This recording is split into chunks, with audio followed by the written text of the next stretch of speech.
This can be the most important video that you watch or listen to all day. The headline, did music in the 80s suck? Of course, it's a rhetorical question because the answer is unequivocally yes, it did. It's horrible, horrible.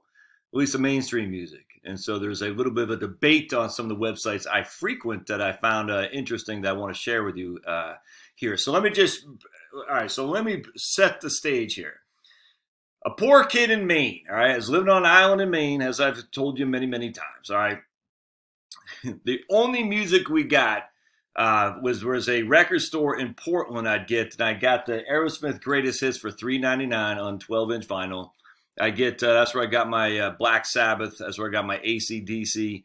But anyway, that's it. I don't even think they had cassette tapes back then. I can't remember. But anyway, that's it. So you get the whatever they had in store. You get the albums. And then you have the radio. That was it, man. And the radio was the only thing that played remotely heavy was going to be Sammy Hagar's heavy metal. And then, that get your one-way ticket to midnight, which I liked a lot. But I still like to this day. And then they'd play Judas Priest, You Got Another Thing Coming. That was it. And that was the beginning of the 80s. After, about 3 or 4 months, they didn't play anything that heavy. And even that, I would, in terms of heaviness, wasn't that heavy.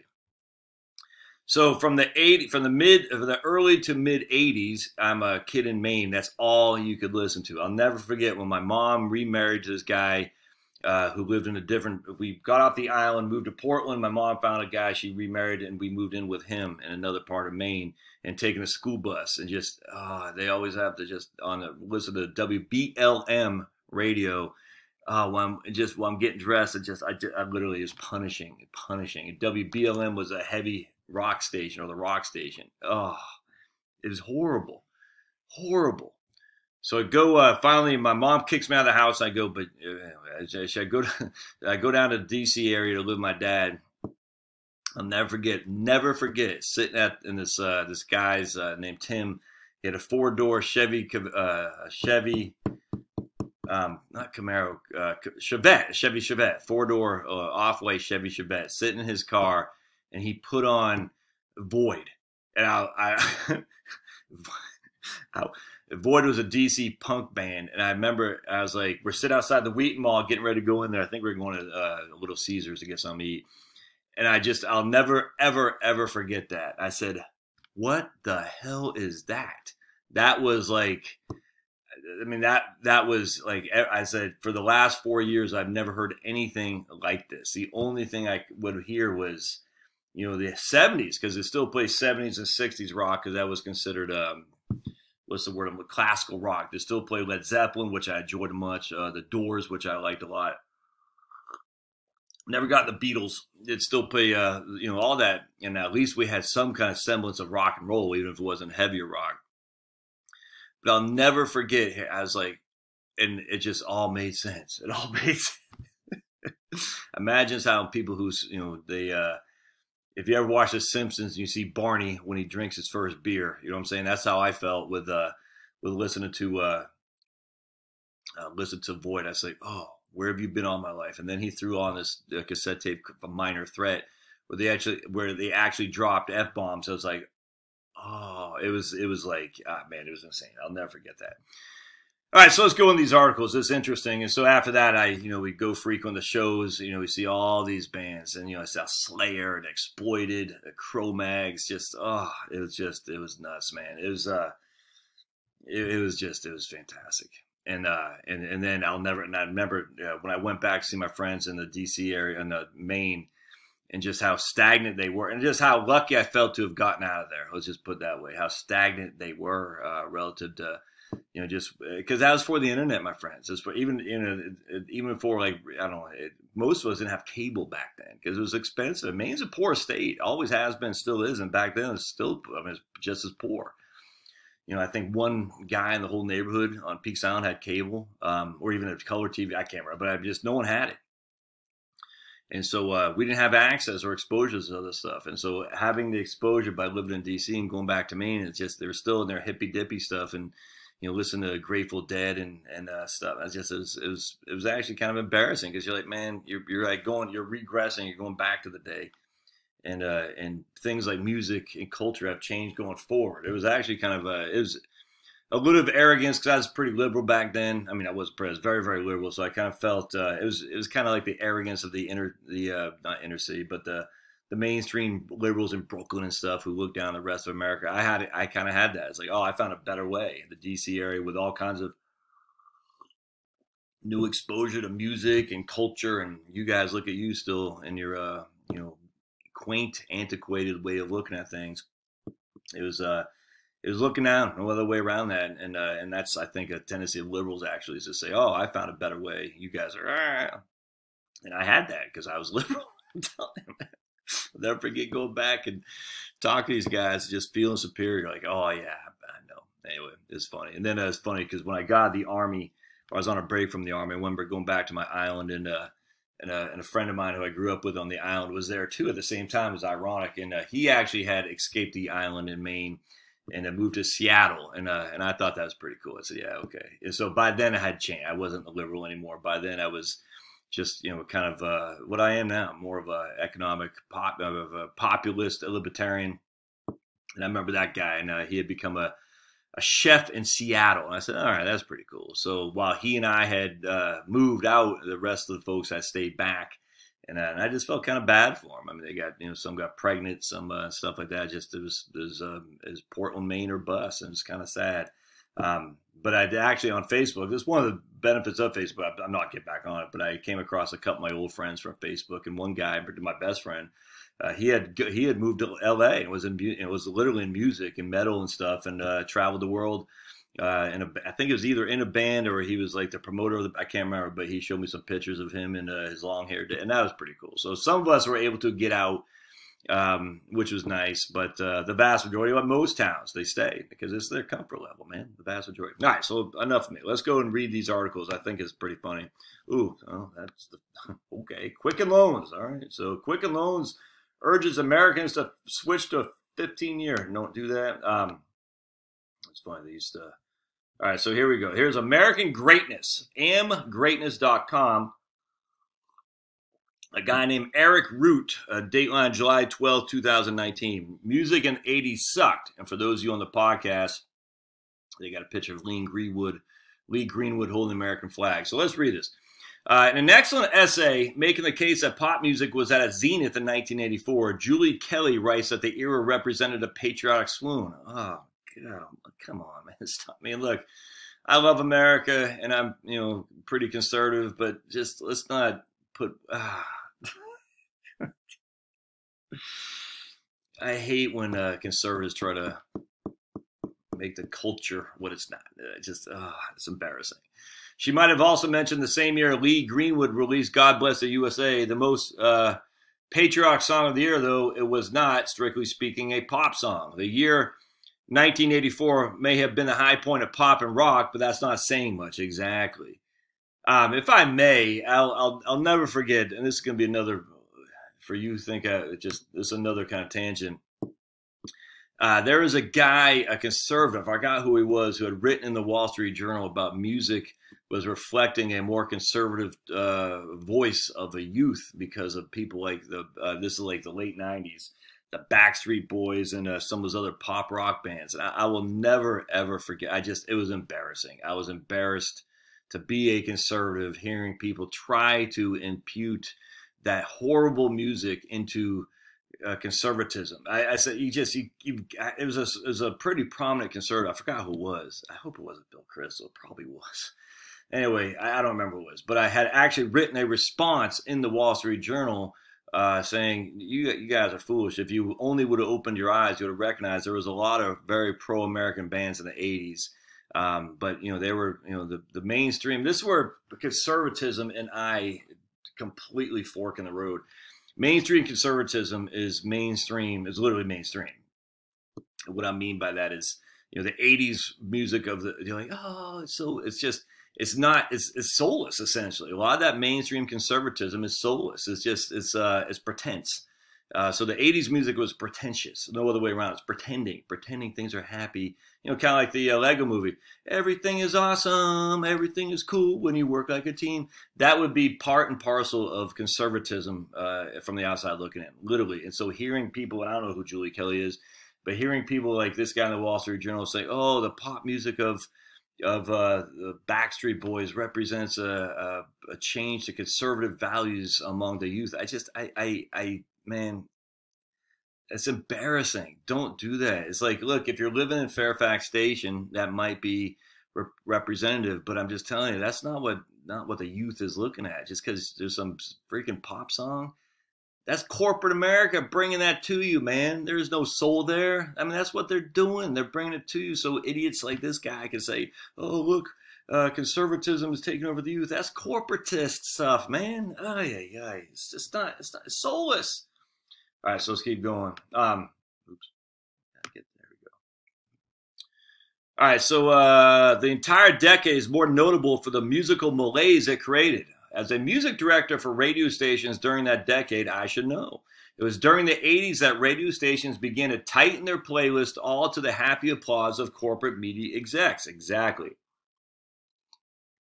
The rapid creativity of the 70s radio stations died to be replaced by pre-planned and survey-tested radio formats. Yep, man. The most significant of these songs were the songs of stations received from the radio syndication company Drake Chanot. I don't know who those are, but anyway, I found this to be interesting because I always knew there was something corporate evil behind this, and this, my man Eric Root talks about it, and it was actually very illuminating. So let's keep going. No longer were program and music directors left with their own knowledge and gut as to what made a hit. They deferred to the experts. It was a disaster. The same songs are played and replayed to the point of monotony. Music and then radio began to lose its audience, and the music that was created for just this purpose suffered. In a significant way, it all began to sound the same. The 1980s represented the creeping destruction of musical creativity. At least on terms of the mainstream pop stuff, absolutely. The few shining moments of this decade were achieved by those acts allowed by their corporate producers to test the boundaries of acceptable on-air material. Michael Jackson's Thriller falls in this category. I remember Prince had a song, and I never liked Prince, but because it's too poppy for me. But he did have one song that actually they allowed him to play an electric guitar. I said, everything else was just, literally want to put my head into a vice and just horrible. But I remember, and I was like, okay, so when I like Prince, I was like, oh, okay. But I remember, the Michael Jackson Thriller, I couldn't stand that either. But at least it was different. I didn't like it. It was different though, but it was pop. But I'll never forget that one Prince song they allowed to play electric guitar. That was the only song from Prince I liked because literally there was no electric guitars, none other than that one song. I think Michael Jackson even had one where they had a little bit of a heaviness to it, which was amazing to me. When you think about it, Michael Jackson had a song and Prince had a song where the heaviest that you would hear on the radio. That's how insane it was. Most of the music in the 80s, however, is put colloquially sucked. I don't know how to pronounce that. It is remarkable that the music execs and radio guys decided to clamp down on creativity at the moment they did. It was only 10 years earlier, in 1974, that a small band signed with about as independent a record label as you could get in London and packed an Austin stadium with 80,000 of their closest friends. Tried doing that without a major label backing. ZZ Top did it though, and they were immensely popular even before their hit song Tush and their signing with Warner Brothers. But in the 70s, as now, the market craved something original, even if it was not audience tested and approved. It worked. When the record labels merged, they clamped down on musical talent. They froze out bands that would have carried their creative market into the next decade. Completely. Those that wanted to remain a signed act were forced in a company playlist with company producers and company songwriters. Look, I don't know this for a fact, but just listen to the music of Foreigner in the 70s and the Foreigner in the 80s, of Police in the 70s and Police in the 80s, and the list goes on and on and on. Just listen to it. Tell me there wasn't some significant change in these bands that they wanted to stay relevant and songwriters. Signed acts. You can't. Journey. You can't tell me that. Boston. Listen to those bands in the 70s and then listen to the 80s. There's something happened there all at the same time. The Eagles. Something happened. Many bands before the explosion of the internet and independent labels were sadly never to find broad fame and marketability. They deserved the marketability they deserved because music executives really didn't have the expertise they thought they had. And he gives a case in point, and now look, we can always make an anecdotal thing for anybody, but we'll just read it. Case in point was a West Coast band called Crazy Eights. They packed whatever venue they played in. And when I was a music director at a radio station, I pleaded with many label reps to sign the band. Every time, hold on a second, I got a text here from my overseas, so we always got to make sure she's not in dire straits, and she's not. She just texted me Oxford or in Cambridge, wherever they're at. All right, so case in point, let's see. Every time they told me, the record directors, the label reps, to sign the Crazy Eights, we'd love to, but we don't know how to categorize them. The Crazy Eights thus were never signed to a major label, but they inspired their standing room only crowds to go wild simply because they were not a cookie cutter band. They also had the added benefit of being a talented act. In one concert, I remember the college age crowd of the 80s nearly destroying the venue upon hearing the immensely popular Johnny Q, a ripoff on mainstream media before it was cool. Exactly. There's a band called Biohazard that was freaking insanely awesome in the mid to late 80s. And they kind of went on to bigger, better things. They lost me, actually, when they became, that's just as embarrassing, frankly. But they had a song about music, about the record label. And by then it was probably kind of trendy to rip against the mainstream media labels while you were on one. It's actually kind of funny. So raging against the machine while you're on the major record labels. I just kind of find that funny. So raging against the machine while you're on an independent record label and you're not getting media or record or radio play is one thing. Nothing but props to you. Never heard of the Crazy Eights, but I like that, what they did. Raging against the machine while you're making millions from the machine is always a little bit, but I always chuckle at that. Pure socialism at its best, right? The pressure the industry put on the artists in the 80s led to the present musical explosion we're witnessing now. Well, actually, I disagree with that. I think there's a huge musical explosion in the 80s. Just because you didn't hear it in the mainstream media culture or music culture doesn't mean it wasn't there. It's just suppressed without question. Suffocated by the music industry's grip on what was acceptable, bands started to go on their own. The best songs of the 80s were not created in that decade, but long after. I disagree 100% with that. As one astute student told me one day, Interpol is the 80s done right. To that, you can act Block Party. I know what Interpol is. I don't know what Block Party is. It was not just pop that stunk in the nostrils of the musicians and smart DJs of the day. Country also suffered from the same stagnation. Yeah. All right, and then he talks about the Byrds being, I don't know, this was weird. The Byrds never did anything to me, but he gives all this just dotage to the Byrds. That was kind of strange to me. The indie and alt-rock country musics were born out of the putrefaction of a decade when people like Jack White of the White Stripes lent his support behind not only recreating the minimalist sound, but also independent record companies. The 80s stunted music's growth. That's why Greta Van Fleet is so popular today. Sounds like a band we've heard before. They are experimenting with an age the record companies killed off. Indie saved rock and roll and saved us from the 80s and 90s. We're all better off for it. I agree with that. I don't know, the Byrds and some other stuff. There's a huge blossoming industry in music. It's just, if you were not in those big cities, you would not have heard it. No other way around that, which is too bad. But that doesn't mean it wasn't there. It just was suppressed. No other way around that. The Greta Van Fleet, I like it. I think they sound pretty good. I think they're trying to be Led Zeppelin-ish. I don't even know if they're trying to be, but they come across. I like it. It's just everyone's like, oh my goodness, they're so good. Okay, I like it.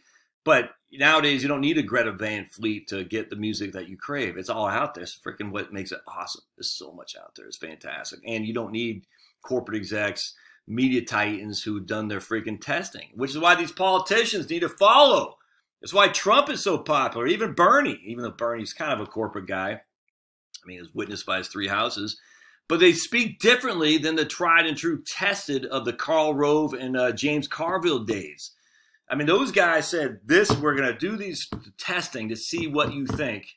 And then if you think it, we're going to focus on a conservative if we're on the right, on a liberal if we're on the left. And it's mainstream freaking audience focused. And it's got no soul in there. So Clinton and Bush, man, it's just, and the list goes on and on. Even Obama, to some degree, freed himself from that. But he had the added benefit of being the first black guy to really run significantly for president. Yes, Jesse Jackson did. No, don't stop that, because we voted for Jesse Jackson in 1988. My dad had a Jesse Jackson bumper sticker in 1984. He was never going to win the Democratic nomination. Just wasn't going to happen. So stop.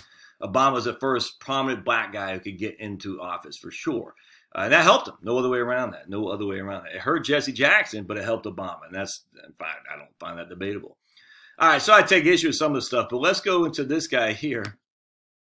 This is Ed Driscoll, and Ed is a conservative in the typical sense of a conservative, right? Not a libertarian so much, but a conservative, which I disagree with a lot. Like, he was not a fan. He's still not a fan of the Trumpster, right? Because Trump just rubs him wrong, and that's the milquetoast conservatism of the Republican Party is probably even more. He's probably a little bit less milquetoast than the mainstream Republican Party, but he's pretty close to it. Let's just put it that way. So I was not shocked in the least when he disagreed with the assessment that 80s music was sucked. I could have called that. I literally could sit there and see Ed Driscoll, who writes in PJ Media, who would challenge the idea of the 80s music, and he does so, and I'll share with you here in just a second, which, and this is why they'll never be, this is why I will never be a Republican in that regard, because I don't see things the way these guys do. I just don't. If you're going to sit there and say the 80s, I'm conservative, and the 80s represented our viewpoint, I don't know what the hell you're talking about. I just don't. The music of the 80s, in terms of the media play, was soulless, and Ronald Reagan was not soulless. All right, so Ronald Reagan had soul, and his soul was to beat back the communists. He did not want to live in this facade of everything is awesome. Unfortunately, I think the music of that time was that facade. All right, so here's Ed Driscoll writing just the other day, or I guess yesterday. Them's fighting words. Music in the 80s sucked. And he's got a picture of the Dire Straits video here. What is he? Money for Nothing. So let's see what old Ed says here. So there were plenty of quirky acts that somehow snuck in, though, particularly early in the 80s. Even before MTV debuted and ultimately changed the business of the music industry, a slew of new acts influenced by the DIY ethic of punk rock were making their mark. They weren't making their mark. Not in the mainstream musical scene, not in MTV. Not until Headbangers Ball, and even then was when it became corporate, because going back to Biohazard. Biohazard was flipping insane. Then they got on Headbangers Ball, and all of a sudden they had to have that urban slang of the ghetto. And it's all fake, man. It's all fake. And Headbangers Ball did give some acts a chance to shine. That's a fact. Even Neglect, who I love, freaking one of the best bands ever, had a video on Headbangers Ball. But that was in the late 80s and early 90s. All right, Yo MTV Raps was in the late 80s, early 90s. That is what brought rap music to whites, which is what allowed it to make it as popular as it is still to this day. So MTV in the late 80s and early 90s did change, but in the middle to early to middle 80s, MTV was part and parcel of the problem. That was a scourge, without question. Even before MTV debuted and ultimately changed the business of the music industry, a slew of new acts influenced by the DIY ethic of punk rock were making their mark. Punk was a mid-70s British reaction that dubbed bands built around music virtuosity such as Led Zeppelin and Emerson, Lake and Palmer. Oh, for the love of me. Dinosaur acts. So basically, 70s British reaction dubbed bands like Led Zeppelin, Dinosaur. No. Emerson, Lake and Palmer, sure. What's that? Going to San Francisco band. If you go to San Francisco, wear ribbons in here. Oh, yeah, just drop an anvil on my head. Sure. Led Zeppelin wasn't like that. Come on. The Who wasn't like that. Jeez Louise, man. While the worst of the punk rock bands could barely play, the ethos of punk opened the door to rock's new wave, which rejected musical flash for lyrical and melodic craftsmanship and more stripped-down sound reminiscent of rock in the mid-'60s. Yeah, Blondie, the Pretenders, and Elvis Costello are beloved by millions to this day. Okay. I mean, I give you some credence there, but Blondie was, I mean, she was that whole band and what's her name, Debbie, I forgot her last name, but Debbie, whatever last name was, I mean, they were revolutionary without question. And the Pretenders were just basically, seems to me, mainstream 70s rock, which is pretty good. And then I think even they went to corporate in the early 80s for sure. Elvis Costello, he had that one song, and he didn't do anything for me. He's a big anti-Semite now too. So they're beloved by millions to this day. So if you love Elvis Costello and you love Pink Floyd, what's that guy's name? Roger Waters. You're literally loving anti-Semites. There's no other way around that, and you shouldn't do that. You shouldn't love people who hate people.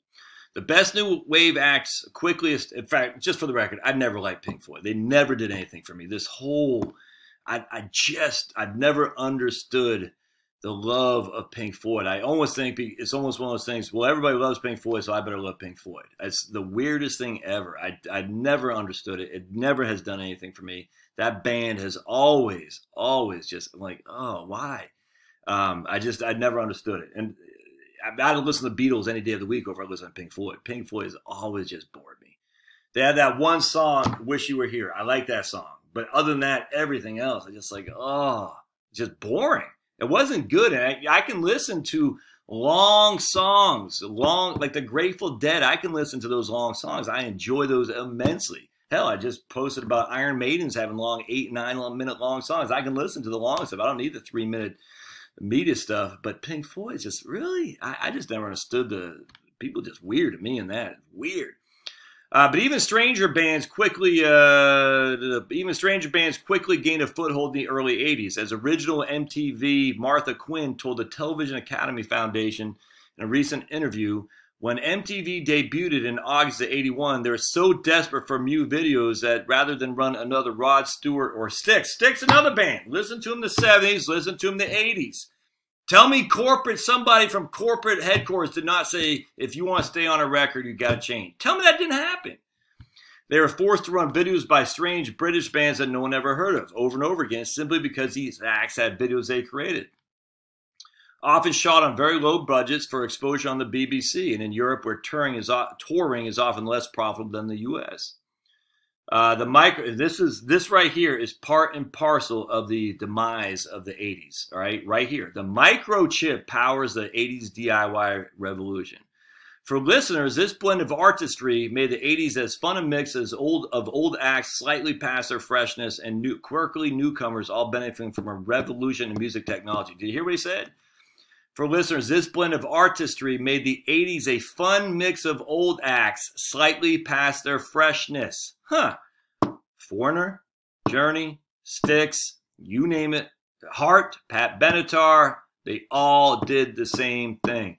The microchip revolution led to continuously more affordable and more powerful music technology. And he talked about Peter Gabriel playing the first sampling synthesizer, meaning it could record a sound via microphone and then play it back in time at any pitch on the instrument's musical keyboard. See, I knew this guy, Ed Driscoll, would like that because, in my opinion, look, man, you might think punk rock, relative, they can't play their instruments very well, but that's not soulless. And this kind of stuff is, in my opinion, without question. In 1984, eMuse Emulator 2 keyboard reduced the cost of sampling to under $8,000. The microchip turned these instruments into an increasingly more compact and portable musical keyboard. Thus, the rise of, and this is right here. Thus, the rise of two-person synthesized acts in Britain at the dawn of the MTV era, such as Annie Lennox and Dave Stewart and the Eurythmics, Vince Clarke and Alyssa Moyet and Yazoo, never heard of them, I probably have, Roland Somebody and Kurt Smith and Tears for Fears, all of whom secured big label recording contracts via digital keyboards and drum machines. Exactly, drum machines. Hold on, if I can see I guess I must have moved it. Oh, man. Hold on a second. I have the CD.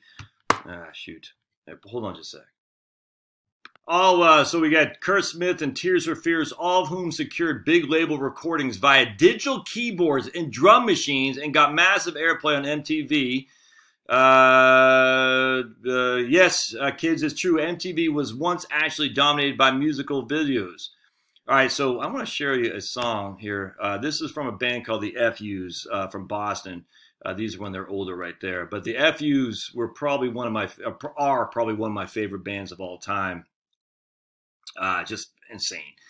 Anyway, so let's listen to this song. It's what's this? Do We Really Want to Hurt You on the album? I have the CD in here with the lyrics. I just couldn't find it. I posted it upstairs, I guess. So the lyrics go, well, I took a walk through MTV land with a sawed-off shotgun clutched in my hand. And it goes, oh, the British are coming. The new wave is here. The boys, they look cute. The girls just look weird. Oh, and it goes, now me, I'm not naive. I know that lameness sells, but why? Tell me why? Must you put me through this synthesizer hell? 1,000 machines provided the beat as the coolest new clothes appeared on the street. Oh boy, a new look. Oh wow, a new sound. A new line of makeup in stores all around. Oh, now me, I'm not naive. I know that lameness sells, but why? Tell me why? Must you put me through the synthesizer hell? We're not giving up. We're not giving in. But who's on the air and who rakes it in? Whoa! We're loading our guns. We're coming to town. The commissar's here, so don't turn around. Ah, just such a wonderful song. Let's see. The band initially consisted of John Sox, Steve Grimes, Bod Furapples, and Wayne Maestri. The band name was taken from a comment made by Wendy O. Williams in an interview when she said something to the effect that smashing TVs is a great way to say F you to society. The FU started playing out fast, thrashy, hardcore punk, and their first recorded output was on the 1982 Modern Method compilation. This is Boston, Not L.A., which featured Gangrene, Jerry's Kids, and a bunch of others. Oh, man, just what a wonderful song. Will they let me play that? No way. No way. Let's see.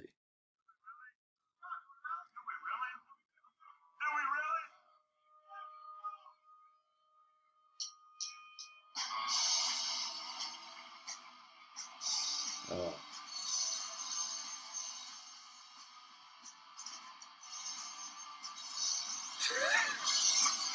That's when they're older.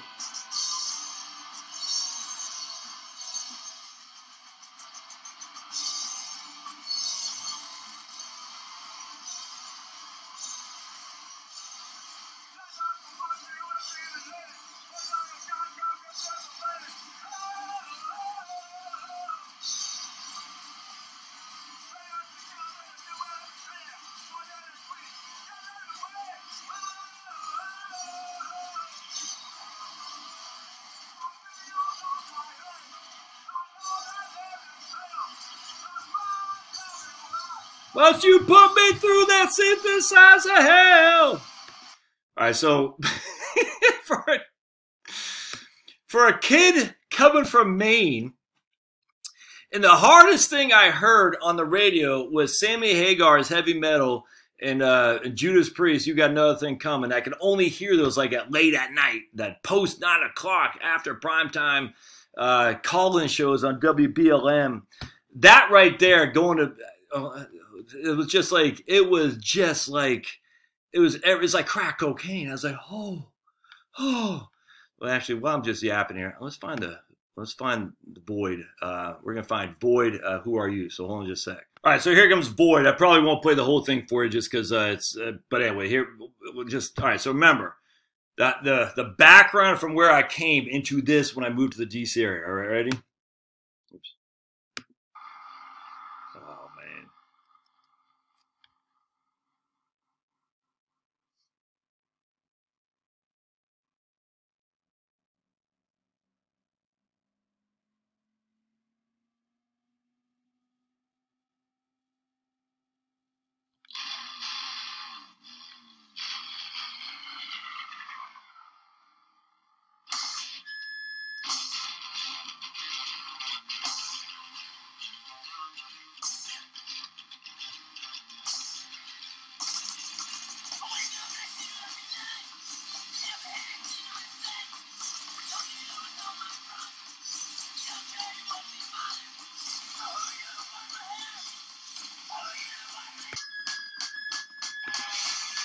All right, pause this one. Okay, there we go. All right, so now you got those guys are never getting mainstream play, and I get that. I mean, there's that's obviously there's something going on there in terms of musical capacity relative to what the media is looking for on the mainstream DJs and whatnot. I get that, but going from that to Peter Gabriel, you're like, oh, the Foreigner, every breath you take by the Police. Oh, kill me now. So around the time Gabriel, back to this dude's article, by the way, if you're listening on podcasts, but around the time Gabriel first began to record with a Fairlight, that's his synthesizer. Oh, all right, one more time. Hold on a second. Because we gotta go. Here's the Red Hot Chili Peppers. I think this is their second album, actually, the Uplift Mofo Party Plan, which is a freaking awesome album. And the Red Hot Chili Peppers became very, very mainstream, but they did their way. They were a punk band, absolutely in the '80s. They obviously they changed a little bit. I get that, man. I mean, hell, you can only you want to expand your musical horizons. I don't have a problem with that at all. They're always a pretty good band. I have no other way around that. But this, by far and away, is my favorite Red Hot Chili Peppers album. And the Uplift Mofo Party Plan, they talk about the drum machine as well. So what you see here is you see this huge counterculture to Ed Driscoll, the synthesizers and the drum machines. Without question, this is a great album. You should absolutely, every song on this album is top shelf. Every single song. All right, so listen to this though. Around the time Peter Gabriel did his third album, self-titled third album, he also helped shape another radical new sound that defined the 80s. But unfortunately, by the time the decade was over, it became cliche, a gated snare drum sound. I don't know what that is, but it began as a control room accident while recording drummer Phil Collins. But between Gabriel and Collins, the mammoth snare drum, often the loudest instrument on the track, became omnipresent in pop until the 90s. I don't know what that is. This gated snare drum sound was often employed in the 80s to beef up the sound of that decade's increasingly and sophisticated and affordable drum machines. While purists understandably bemoan the rigidity of hit songs built around these devices, which invariably had little or no tempo variation, drum machines opened a new door for songwriters. Getting professional sounding drum tracks is the most difficult part of any rock or pop recording, since finding skilled drummers is much more difficult than finding guitarists or bassists. I'm telling you, man. And even if the drummer is up to scratch, drums are the one instrument that demand a near pro quality sound. See, this is what Ed is, he's always looking for the pro sound. That's not as authentic as the authenticity of the underground sound, man. The pro sound, so that's why he's saying, yeah, we need a drum machine because that gives us the pro sound. No. That loses the authenticity. All right, so he just goes on to talk about, anyway, you can read all this. And I just, but again, he talks about everything I hate. We already talked about, he talks about David Bowie, Let's Dance. Oh, David Bowie in the 60s and 70s was so good. Let's Dance. Just, how can that be considered? Horrible, man. Soulless. I did like the Bad Company or the Firm. That was with Paul Rodgers from Bad Company and Jimmy Page from Led Zeppelin. I was a fan of that. But what he talks about, he talked about David Bowie and some other song in here too. I can't remember. But anyway, and then it's horrible. All right, so I just wanted. It talks about Live Aid, just all these. I mean, you can read it for yourself. It's just nuts. It's horrible. But then if you look at the comments, I commented because one person says, "Look at the Van Halen, AC/DC, Queen." What else did he say? All the other, like all these bands. I said every single one of them, except for Queen, probably became horrible. Nuts. All right, so I want to just real quick, and I'll end this. If you're a budding musician, you need to learn how to play the drums. So when I was in a hardcore band in the mid 90s, it's hard finding a drummer. We found this one guy who's a Marine Corps drummer with a Marine Corps band down at 7th and I, and he was an odd guy. He was an all right guy. He was an odd guy though, but he played a different kind of drumming than what we liked. He was definitely more of a pop punk kind of drummer, and we didn't like that. And then we found another guy, a black guy named Kurt, who is a very freaking insanely good drummer, and he played I'll never forget because he played. He was telling me he's driving through DC one time with a drum kit in his back of his car or something like that, and a guy from I think it was Rare Essence, and Rare Essence was a go-go band in the '80s and probably still today. I think they are still around today. And if you're growing up in the DC area in the '80s, probably even the early '90s, go-go is huge for blacks. I mean, blacks love go-go music much more than urban hip hop. It was just giant. It was freaking awesome. It was awesome. They had the Junkyard Band. They just Rare Essence, Experience Unlimited. It was insane. They had this show in 1988 at the Capitol Center that was just, to this day, anyone growing up around DC at that time would know the Go-Go show at the Cap Center in the '88. I think it was '88. Anyway, so he was selling. He's at a stoplight in DC someplace, and a guy from Rare Essence pulled up and said, "Hey," he saw his black guy with drum kit. "You should play with us." Anyway, so Kurt went on to play for a couple of pretty well prominent bands. You know, nothing that you would have heard of, but some ska bands. He was always a big in ska. But it's just tough to find a drummer, man. I'm just telling you, it's tough to find a drummer. So the guy. So if you're interested in playing music, learn to play the drums because you will have your choice of bands to join. You will always be employed, absolutely, because a drummer is tough to find. You don't have to be, I don't know what a Neil Peart, I guess. I mean, I don't know, Dave Lombardo from Slayer, but you just got to know how to do it. And if you can know how to do it, you'll have your choice of musicians to play with for sure. Anyways, that's pretty interesting. So anyway. That's my take. Yeah, a little bit longer than I thought, but I love '80s talk about '80s music because it's almost like the BCS in college football. Remember, they got rid of the BCS. That was the bane of my existence, and now we got the stupid 4-game playoff. But it's not a playoff if the SEC always gets one or two teams in it. It's not a true playoff. So the bane of my existence is '80s music, BCS. Now it's the 4-game playoff in college football. And what's the other one? Socialism. Those are my 3 banes of my existence, right? That's an interesting existence I have. All right. Don't forget to smash. If you're on the podcast, 5-star, rate this for sure. Like it, and we'll see you next time. Thanks now.